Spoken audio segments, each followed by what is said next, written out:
You should be proud of her, not bitter, my mother said, clinking her glass against my sister's.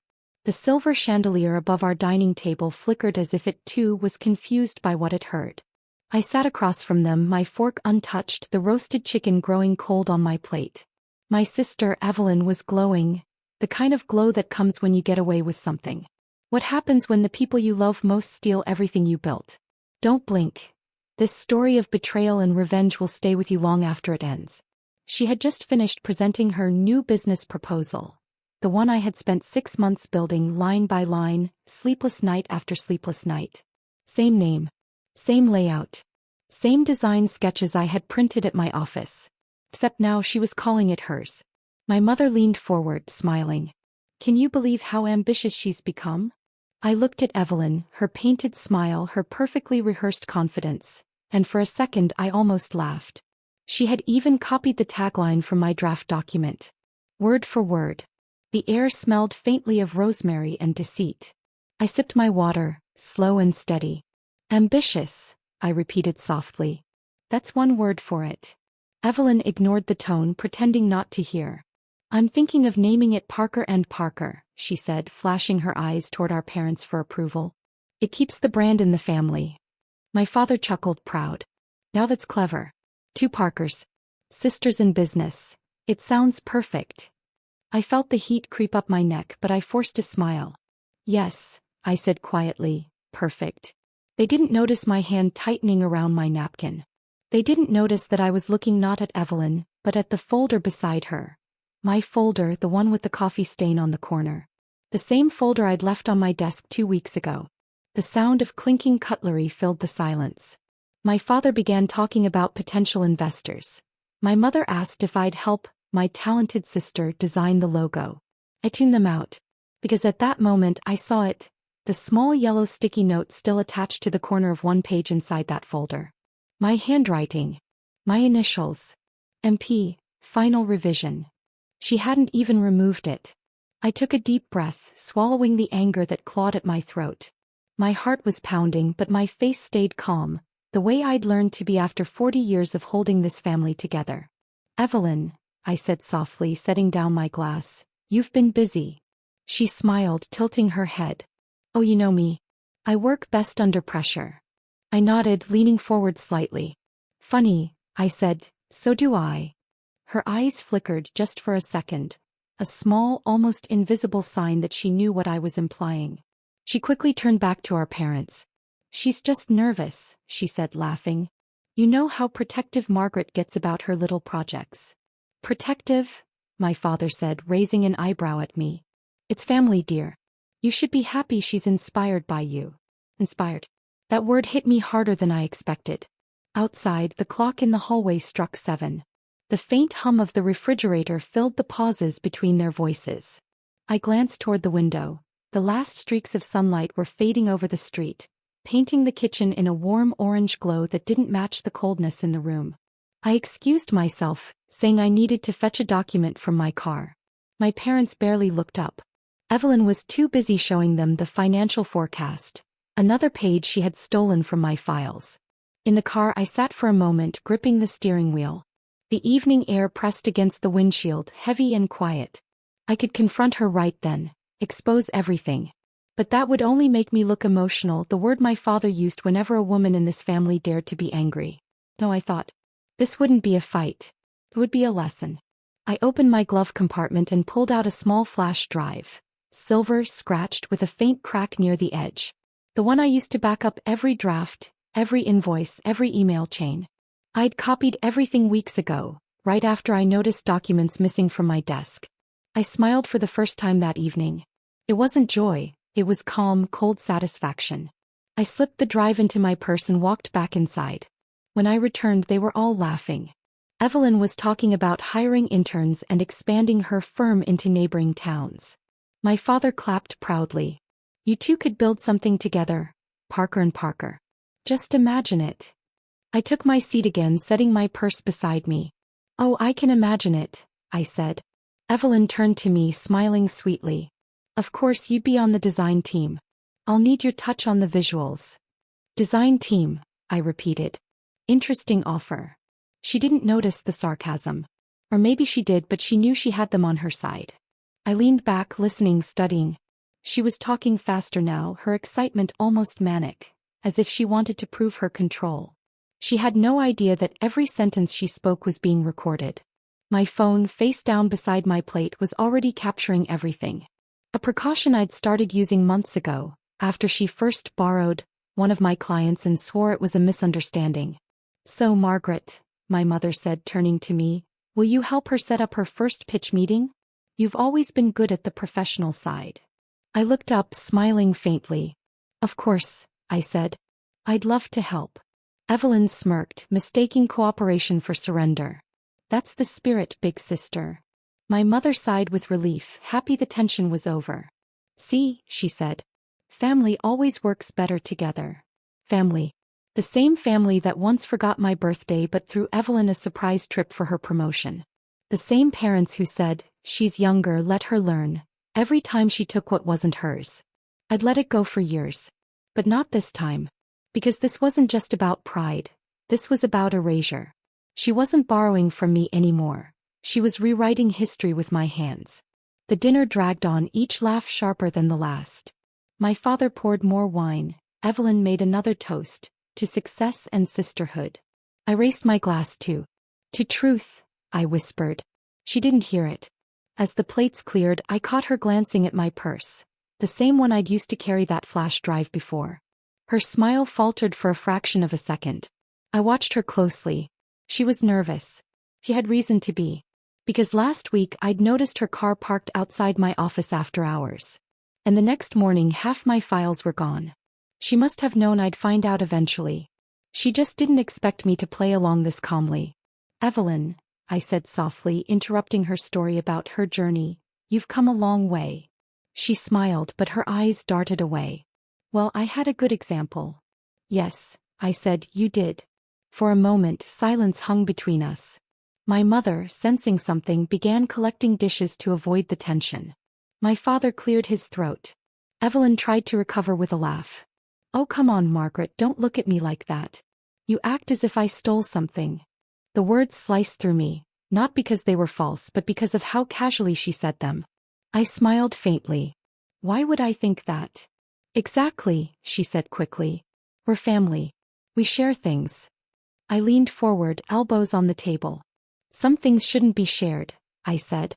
"Like ideas. Or integrity." Her fork froze halfway to her mouth. For the first time all evening she didn't have a ready answer. My father sighed, setting down his glass. "All right, that's enough. Let's not ruin a good evening." "Good evening," I repeated quietly. "Depends on who you ask." Evelyn tried to smile again, but it didn't reach her eyes. "You're overthinking it, Margaret. It's just business." "Right," I said. "Business." I picked up my purse, sliding my chair back. The legs scraped softly against the tile, a sound sharper than any shout. "I'll leave you all to celebrate," I said. "Seems like everything's already decided." My mother frowned. "Don't be like that. She's including you." "No," I said, standing fully now. "She's using me." The room went silent. Even the chandelier stopped flickering. Evelyn's voice came out low, defensive. "That's not true." I looked straight at her. "Then you won't mind if I take my folder back?" Her jaw tightened. "What folder?" she asked.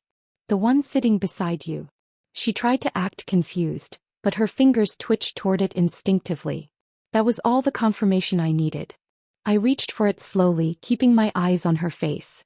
She didn't move. Our mother looked between us, uneasy. "Girls, please." But the moment had already shifted. I placed my hand on the folder, slid it toward me, and smiled faintly. "Don't worry, I won't take anything that isn't mine." Evelyn's voice trembled slightly. "You're being ridiculous." "Maybe," I said, tucking the folder under my arm. "But ridiculous people keep their receipts." Her eyes widened, just a flash of panic before she masked it with a smirk. "You can't prove anything."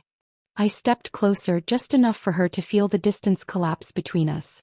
"Who said I needed to prove it tonight?" I whispered. For the first time she looked away. And as I turned toward the hallway, the clock struck 8. The sound echoed through the room, steady and final, like a countdown only I could hear. I paused at the doorway, hand on the frame, and glanced back at her one last time. "Enjoy your celebration," I said softly. "It's going to be your last one for a while." Then I walked out, my heels clicking against the tile, slow, deliberate, and certain, the sound of a woman who already knows how the story will end. The sound of my heels still echoed in my head long after I left the house. Each step on the driveway felt like punctuation, small, final, deliberate. When I reached my car, I didn't look back at the windows glowing behind me. Let them celebrate. I had my folder. I had my proof. The steering wheel was cold under my palms, the night air sharp enough to sting. I sat there for a moment, breathing in the quiet. Across the street, the neighbor's porch light flickered. Somewhere a dog barked, breaking the stillness. I opened the folder on the passenger seat. My handwriting stared back at me, my diagrams, my research, the heart of what I'd built. Evelyn had simply changed the font, printed it on thicker paper, and called it hers. I smiled, a small, humorless smile, then closed the folder again. She thought she'd outsmarted me. She had no idea that every draft, every email, every timestamp lived in a place she couldn't touch. The next morning, the world moved on like nothing had happened. Sunlight spilled through the blinds, the coffee machine hissed, and the radio hummed with old country songs. But beneath the calm, I could feel a quiet storm brewing. When I opened my laptop, my inbox was full of newsletters and bank updates. And then I saw it, a forwarded message from one of my former clients. "Congratulations to your sister on the new firm launch. Her presentation was outstanding." My jaw tightened. The email had a flyer attached. Evelyn's face smiling beside a sleek logo that read, "Parker & Parker, where vision becomes legacy." My slogan. Word for word. I stared at the screen until the letters blurred. Then I hit print. The sound of the paper feeding through the tray was oddly satisfying, like a heartbeat I could control. That week her name was everywhere. Local business pages. Social media. Even a small feature in the community paper. Sisters turn family name into future. She never mentioned me in the interviews, of course. She talked about her journey, her inspiration, her unique perspective. The pictures were hard to look at. There she was, standing in front of my designs, holding my blueprints, smiling that same polished, confident smile. And right behind her, in the corner of the photo, was the architectural model I'd spent 3 months building, the one I thought had gone missing during our last meeting. So that's where it ended up. I folded the paper, slid it into a drawer, and whispered to myself, "Keep talking, Evelyn. The higher you climb, the harder the fall." Over the next few days, the calls started coming. Old clients, confused colleagues, even suppliers asking if I'd joined her firm. "I thought you were partners," one of them said. "Partners?" I almost laughed. "No," I replied calmly. "We just share a last name." That night, I pulled out my old binder labeled Client Records 2015 to 2023. It smelled faintly of dust and printer ink, oddly comforting. Each file held pieces of my life's work. Contracts, invoices, sketches, everything Evelyn had once helped me file. Back then, I believed she was just learning the ropes. Now I realized she'd been taking notes for something else entirely. I began scanning every document, labeling them meticulously. I renamed folders, added digital timestamps, even saved duplicates to a cloud drive Evelyn didn't know existed. By the time the clock struck midnight, I had over 300 pages backed up. My eyes burned, but I felt alive again, steady, focused, unshakable. 3 weeks passed before I saw her again. I hadn't planned it. I was at the grocery store comparing brands of flour when her laughter reached me from the next aisle. She was talking to someone on speakerphone, loud enough for the whole row to hear. "Yes, the Parker & Parker deal closes next week. The investors love our concept." I told them it was a family legacy and they ate it up. Her tone dripped with pride. I peeked around the corner. She was wearing a navy blazer, her hair tied neatly back, phone pressed to her ear, hand on her hip like she owned the world. She spotted me before I could look away. "Oh, speak of the devil," she said into the phone, smiling wide. "My sister just walked in. The other Parker." I forced a polite smile. "Good to see you, Evelyn." She ended the call quickly, pretending to be warm. "Maggie, how are you? You look tired. Are you still taking on those small clients?" "Still working," I said. "Still honest." Her smile flickered for half a second. She picked up a box of cereal, pretending not to hear. You should come by the new office. It's beautiful. We even have the framed sketches you made back in the day. Nostalgic, right? I gripped the cart handle tighter. Those sketches aren't nostalgia, I said quietly. They're evidence. Her eyes narrowed, the charm slipping for a heartbeat. You always were dramatic. Maybe, I said. But you always were sloppy. I walked away before she could respond, leaving her standing between the shelves, holding that fake smile like a mask that didn't fit anymore. When I got home, I called Daniel, my lawyer. He'd worked with me years ago on my late husband's estate. Kind man, mid-50s, patient, sharp as ever. Margaret, he said after I explained, if what you're saying is true, you've got enough to build a solid case. But don't confront her directly yet. Let her expand. Let her make it official. Every contract she signs using your work makes her liability stronger. So I wait? I asked. He chuckled softly. You don't wait. You watch. And so I did. Days turned into weeks. I kept my distance, but I followed every move. Evelyn opened her office downtown. A brick building with glass doors and bold signage that practically screamed success. The local paper ran another feature, complete with photos of her shaking hands with council members. My parents were in the background, smiling like proud campaign supporters. I read the article twice, then circled one detail in red. Grand opening event, Friday 6 p.m. I underlined the time. That Friday I drove downtown and parked across the street. Through the glass I could see balloons, banners, waiters carrying trays of sparkling cider. Evelyn stood near the entrance, hugging guests, her laughter carrying across the street. I rolled down my window slightly, listening. A photographer called out, "One more shot." Evelyn, hold the folder higher, the one with the logo. She lifted it proudly. I zoomed in with my phone camera. There it was again. My design portfolio, the same folder I'd seen at dinner. This time, wrapped in a shiny new cover with her initials embossed on top. I took a picture. Then another. Then one more just in case. When I got home, I uploaded everything to a secure drive. Photos, screenshots, timelines. I even added the grocery store conversations still saved in my phone's audio folder. Each file name was simple. Proof 1, Proof 2, Proof 3.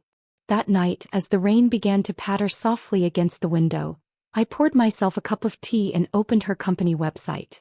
The About Us page loaded slowly. My internet always lagged when it rained, but when it finally appeared, my chest tightened. Every paragraph was mine. The phrases, the structure, even the client testimonials she'd copied straight from my old brochures. She had stolen everything. I scrolled to the bottom and noticed the tagline.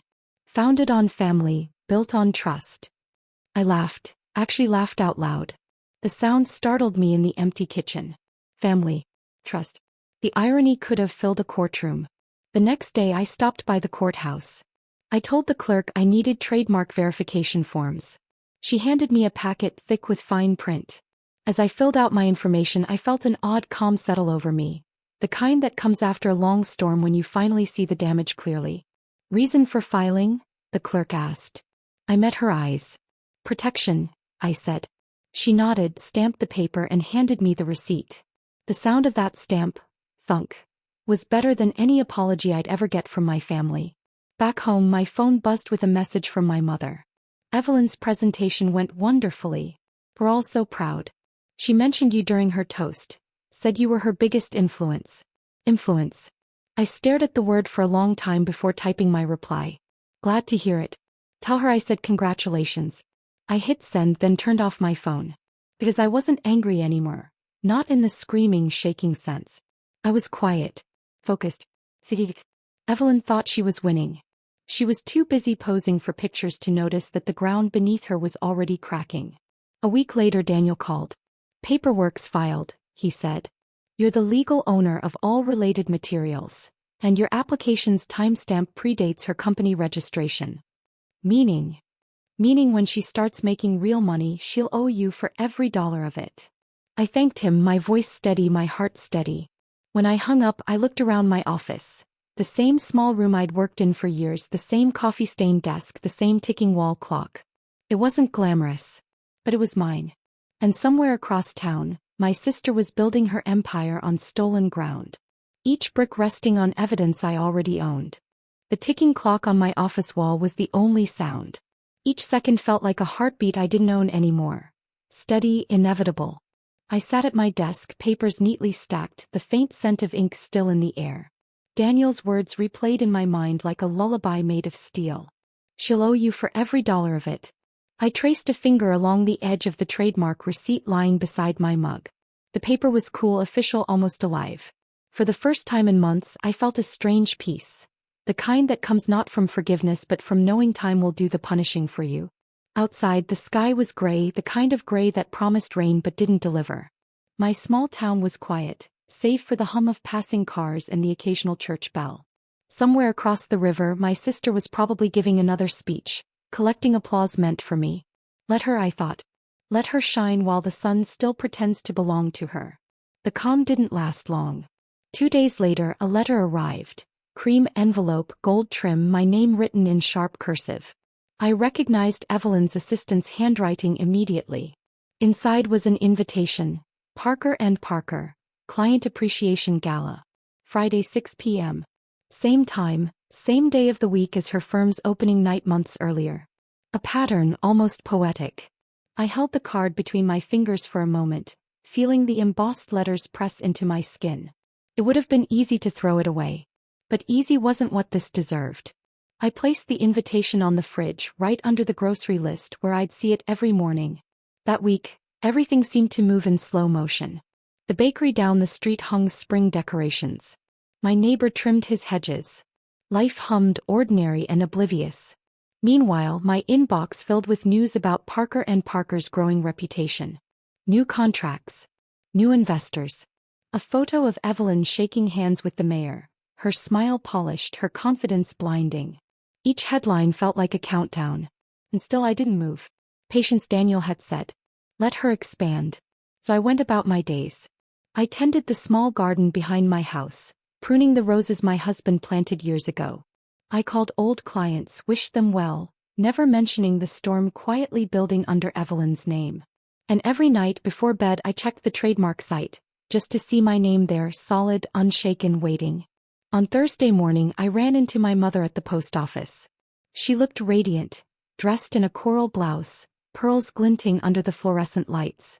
Evelyn's gala is tomorrow, she said, her tone a mix of excitement and pride. You'll come, won't you? I smiled politely. I'm thinking about it. She really wants you there this time, she continued. She told me she wants to make things right. I tilted my head. Did she? My mother hesitated. She's changed. Success has softened her. Softened her. That almost made me laugh. Success doesn't soften people. It exposes who they've always been. So I nodded. We'll see. Her eyes lingered on me as if searching for the old version of her daughter. The one who'd let things go, the one who'd bend for peace. But that woman was long gone, buried somewhere between Evelyn's first lie and her last smile. The following evening I stood in front of my mirror, fastening a simple pearl earring. No glamour, no attempt to compete. Just quiet elegance. Navy dress, low heels, hair brushed neatly behind my shoulders. My reflection looked older, sharper, calmer. I didn't need to outshine her. I only needed to be there. As I stepped outside, the wind carried the faint smell of rain, the kind that waits until you're too far to turn back. The event was downtown again, in the same brick building she'd claimed as her own empire. The parking lot shimmered under golden string lights. Music drifted out from the open doors, soft jazz, clinking glasses, laughter that didn't belong to honesty. Inside, the room buzzed with money and flattery. Women in sequin dresses, men in polished suits, everyone orbiting Evelyn like she was their son. She spotted me instantly. Margaret, she exclaimed, crossing the room with her arms open wide. Cameras flashed. Her perfume hit me before she did. Something expensive, something meant to mask the cheapness underneath. I didn't think you'd come, she said. I smiled. I like to witness history. Her laugh faltered just slightly before she linked her arm through mine. Come, I'll introduce you to some people. We walked through the crowd, her voice rising with each introduction. This is my sister, Margaret. She taught me everything I know. Each time she said it, the audience cooed politely, unaware that the line was less gratitude and more mockery. At the buffet table I slipped away, needing air. Near the back wall stood a photo display, a timeline of her company's journey. And there they were, my designs, my projects, my words, displayed like trophies. Each one labeled with her name underneath. But what caught my eye wasn't the photos. It was the small note pinned near the center. All original works filed under Parker and Parker LLC. Filed. That word sat heavy in my chest. Because I knew what she didn't. Every one of those original works was filed under my registration. And the digital timestamps told their own story. I took a slow breath, letting the noise of the room fade into a low hum. This wasn't anger anymore. It was precision. As the speeches began, I found a seat near the back. Evelyn stood on the small stage, microphone in hand, the spotlight wrapping around her like a crown. She started with the usual: gratitude, success, the importance of family. Then she looked right at me. And none of this, she said, voice smooth as honey, would be possible without my sister, Margaret Parker, the woman who inspired this firm's foundation. Applause erupted. Dozens of faces turned toward me. I forced a smile, nodding once. My sister continued, milking the moment. She's been my mentor, my example, my strength. I hope she's proud tonight. The crowd clapped louder. Cameras flashed again. And in that flash I caught something. A glimpse of her hand trembling slightly as she lowered the microphone. Maybe guilt. Or maybe just fear pretending to be pride. After the speech, she joined me at my table, pretending not to notice how my fingers rested lightly on the small envelope inside my clutch. So, she said quietly, what did you think? I looked at her, letting the silence stretch. I think, I said finally, that truth has a strange way of finding its moment. She tilted her head, smiling too quickly. You always speak in riddles. Only when the answers are obvious. Her smile froze for a heartbeat. Then she excused herself to greet someone across the room, walking faster than necessary. I watched her go, the train of her silver dress catching the light like a warning flare. Half an hour later I slipped outside. The rain had finally started, soft, steady, cleansing. The sound against the pavement felt like punctuation again, but this time quieter, more patient. Across the street I saw my reflection in the glass. One woman standing in the rain, calm in a world that had mistaken her silence for surrender. My phone buzzed in my purse. A message from Daniel. Documents received. Everything verified. Timing is perfect. I exhaled slowly, the rain cooling my face. Inside, music swelled. Laughter continued. No one had any idea what was coming. I wiped a drop from my cheek, unsure if it was rain or relief. Then I turned to go, but paused when I saw her through the window. Evelyn, laughing loudly, surrounded by people clinking glasses. For a moment I almost pitied her. Almost. When I got home I placed the damp clutch on the counter, took off my shoes and poured a cup of tea. The house was quiet again, the good kind of quiet, the kind that feels earned. I glanced at the framed photo of my husband on the shelf. His half-smile met mine through the glass. You'd like this part, I whispered.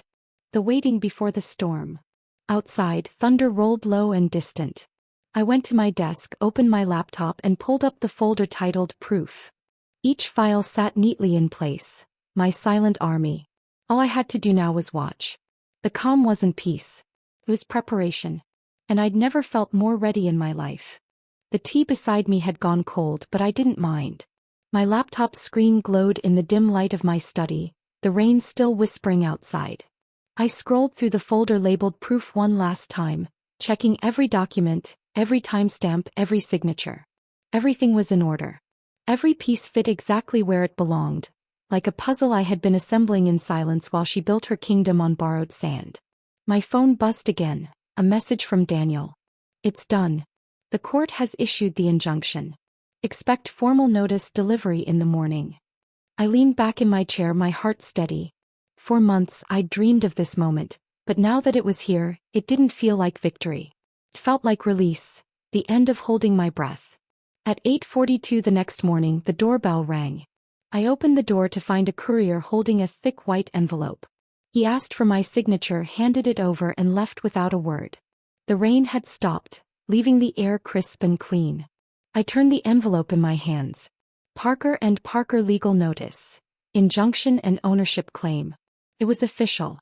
I placed it on the counter, next to the pile of unpaid utility bills and my mug from last night. Ordinary things beside extraordinary change. Somewhere across town, Evelyn would be opening the same kind of envelope, except hers would come with panic. By noon my phone started ringing. First it was my mother. "Margaret, what did you do?" she demanded, her voice shaking. "I followed the law," I said quietly. "Evelyn is in tears. Her investors are threatening to pull out. This will ruin her." I took a slow sip of fresh coffee, letting her words wash over me. Then maybe she shouldn't have built her success on theft.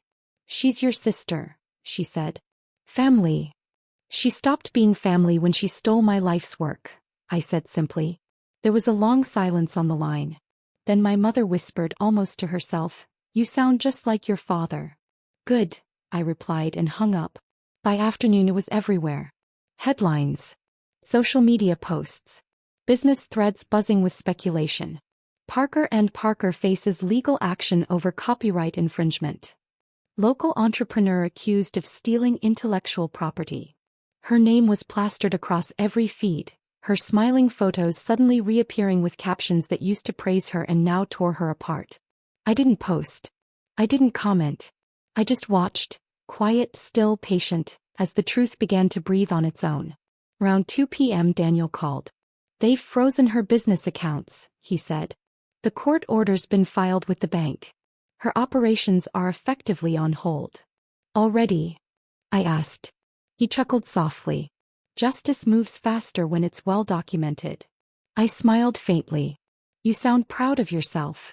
"I'm proud of you," he said. "You did everything right." That evening I drove to the edge of town. The streets were wet, reflecting the pale orange of the setting sun. As I turned onto Main Street I slowed when I saw it.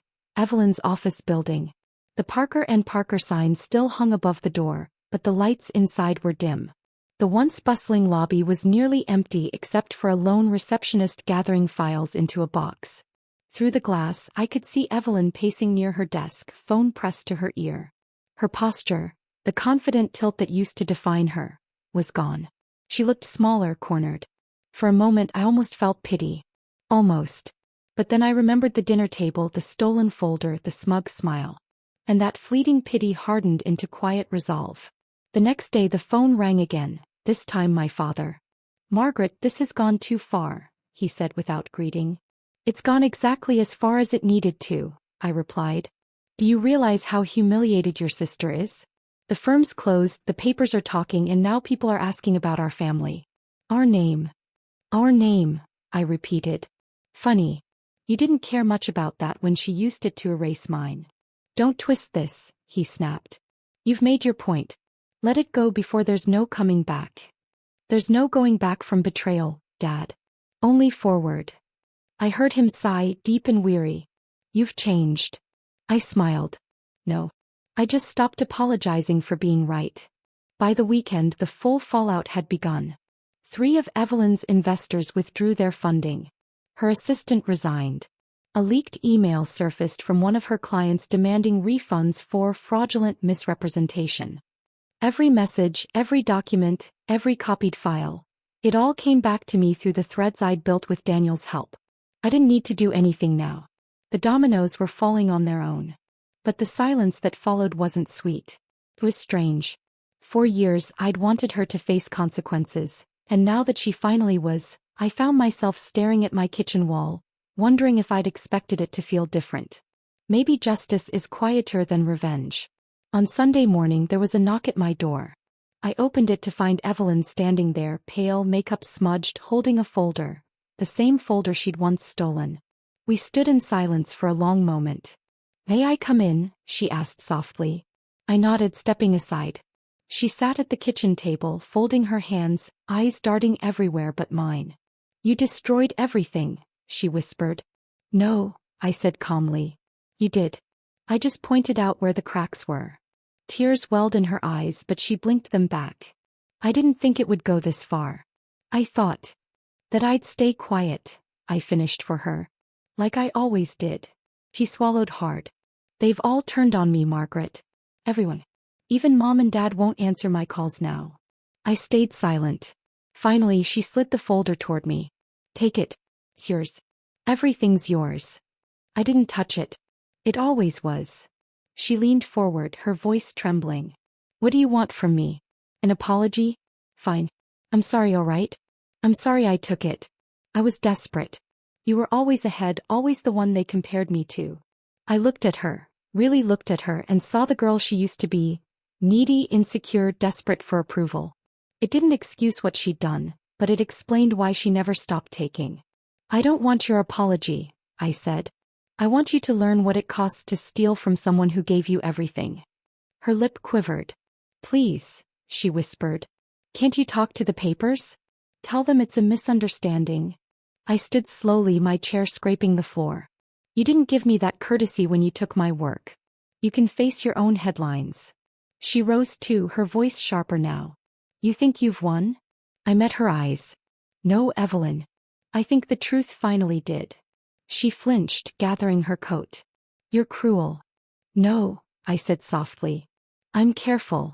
And then she was gone, the front door closing with a sound that echoed through the quiet house like the final note of a long, bitter song. That night, I sat in my living room, lights dimmed, a single candle flickering on the coffee table. The TV murmured softly in the background, replaying yet another report on the Parker and Parker scandal. A photo of Evelyn flashed across the screen, the same polished smile now paired with the headline. Local businesswoman faces fraud allegations. Sister files ownership claim. I muted the sound and stared at the image. The woman on that screen wasn't my sister anymore. She was a stranger wearing my face's reflection. The next morning Daniel called again. The court granted the full transfer, he said. The firm's name, its assets, its client base. Everything now legally belongs to you. I didn't answer for a moment.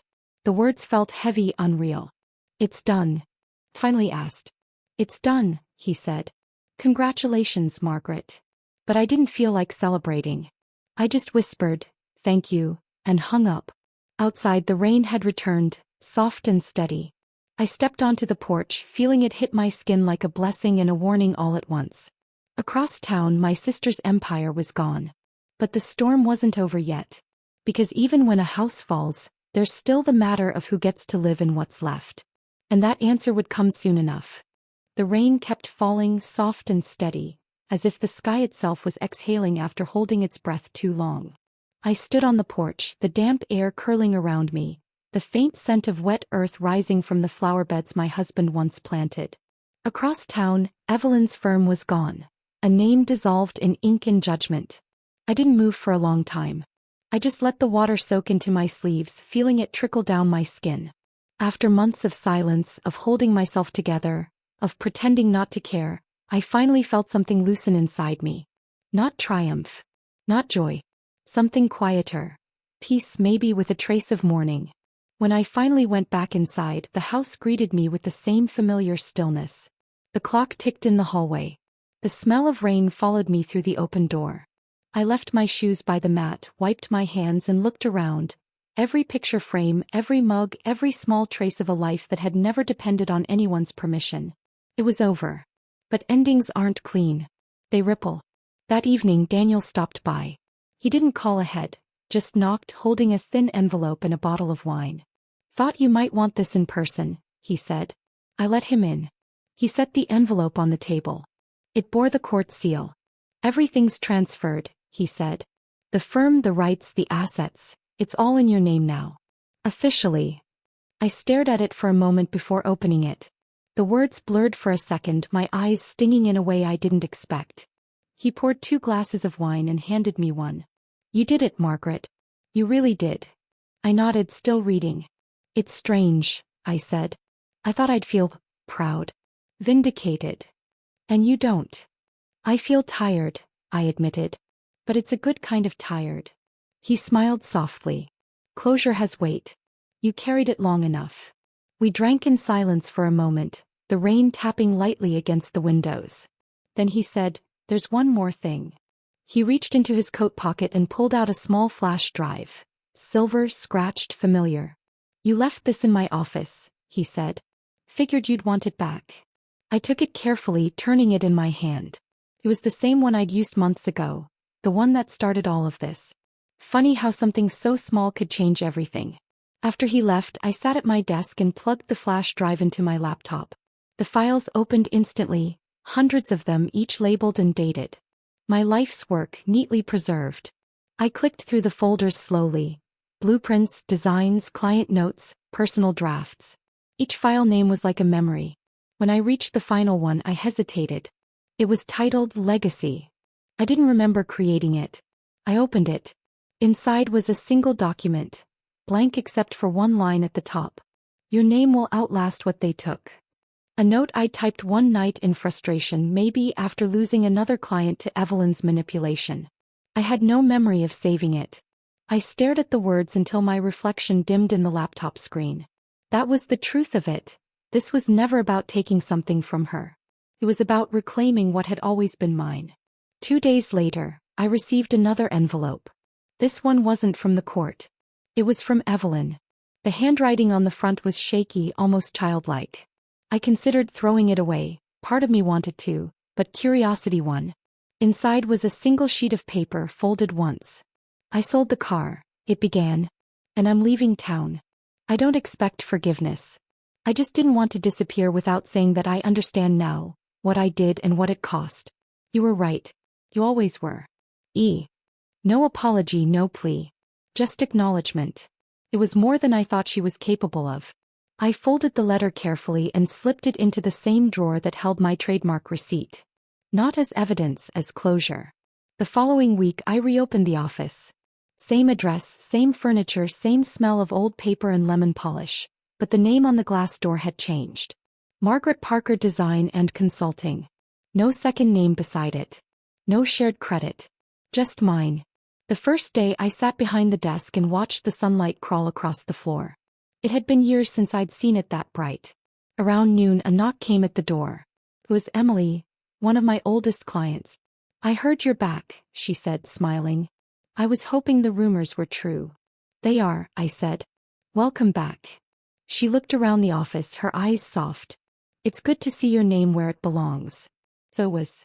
Business came slowly at first. Then word spread, quiet, steady, reliable. The scandal had left a mark, but not on me. People respected the truth when it was patient enough to prove itself. By the end of the month, 3 old clients returned, and a new one came by referral. I hired a young assistant part-time, bright, eager, reminding me a little of myself before the world dulled my trust. She asked once while filing papers, "Why didn't you change the name completely? You could have called it something new." I smiled. Because my name isn't what failed. It was everything they tried to attach to it. He nodded, thoughtful. One afternoon my parents visited. My mother looked smaller somehow, her confidence dimmed. My father stood by the door, quiet, uncomfortable. The silence between us was long and fragile. Finally my mother said, "We saw the news. The firm's gone." I nodded. It had to be. "She's staying with friends for now," my mother added. "She asked us not to visit yet." I said nothing. My father cleared his throat. "You did what you had to do." That was the closest thing to approval I'd ever get from him. Before they left, my mother turned at the doorway. "Your father and I are proud of you," she said softly. "We just wish it hadn't come to this." "So do I said. "But it did." She nodded slowly. "Your grandmother used to say, some lessons cost the family name. But they saved the soul." I smiled faintly. Then maybe it was worth the price. That night I stayed late at the office. The city was quiet, the streets outside glowing in that soft orange light that only happens after rain. I pulled out the framed sketch I'd kept tucked away all this time, the original design, the one with my initials hidden in the corner. I hung it on the wall behind my desk where everyone who walked in would see it first. Then I added something new, a brass plate beneath the frame. Created by M. Parker, 2019. Simple. Honest. I stepped back and looked at it for a long moment. Not to admire but to remember, that even after everything, creation outlasts destruction. Later as I locked up, I caught my reflection in the glass door. Older. Wiser. Still standing. For the first time I didn't see the woman who had been betrayed. I saw the woman who had rebuilt.